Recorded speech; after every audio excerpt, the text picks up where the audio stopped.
ఈ ఆపరేషన్ సింధూర్ ఎందుకు ఆసక్తికరం అంటే, మన సర్జికల్ స్ట్రైక్ చూసాం, బాలాకోట్ స్ట్రైక్ చూసాం.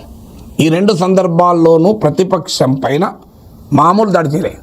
అసలు ప్రతిపక్షం దేశద్రోహులు, మేము దేశభక్తులము, భారత్ పాకిస్తాన్ల మధ్య యుద్ధం జరుగుతుంటే దేశభక్తులు దేశద్రోహుల మధ్య కూడా యుద్ధం జరుగుతుంది అనే రాజకీయ వాతావరణాన్ని తీసుకొచ్చారు. అఫ్కోర్స్ ప్రతిపక్షాలకు కూడా సర్జికల్ స్ట్రైక్స్ పైన, బాలాకోట్ స్ట్రైక్స్ పైన ప్రశ్నలు లేవనెత్తాయి. ఇది కూడా బీజేపీకి ఆయుధమైంది. ఈ 10 ఏళ్లలో ఏనాడు కూడా అఖిల పక్షాలు పెట్టి ప్రతిపక్షాల సహకారాన్ని తీసుకొని ప్రతిపక్షాలను ఇన్వాల్వ్ చేసిన సందర్భం లేదు.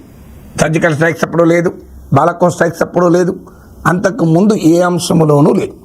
కానీ ఆపరేషన్ సింధూర్ విషయంలో ఆల్ పార్టీ మీటింగ్లు పెట్టి ఆఖరికి మల్టీ పార్టీ ప్రతిపక్ష సభ్యులతో కూడిన డెలిగేషన్లను విదేశాలకు పంపించి పెద్ద ఎత్తున యూనిటీ ఇమేజ్ని ఇచ్చారు. ఇందులో మీకు ఇంకా సర్ప్రైజింగ్, 7 పార్లమెంటరీ డెలిగేషన్స్ వెళితే అందులో 3ంటికి ప్రతిపక్ష నాయకులే నాయకత్వం ఇచ్చారు.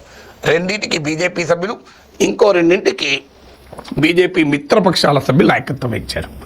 అంటే చాలా క్లియర్గా ప్రతిపక్షాన్ని ఇన్వాల్వ్ చేయాలి. ఇది ఎప్పటి నుంచో మాట్లాడే వాళ్ళకి చెప్తున్నాం.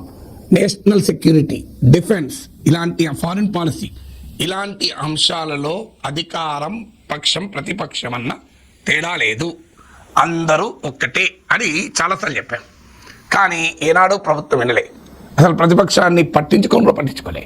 కానీ ఇప్పుడు పాకిస్తాన్పై దౌత్య యుద్ధంలో ప్రతిపక్షాన్ని ఇన్వాల్వ్ చేసినటువంటి ఒక ప్రత్యేక పరిస్థితి మనం చూస్తున్నాం.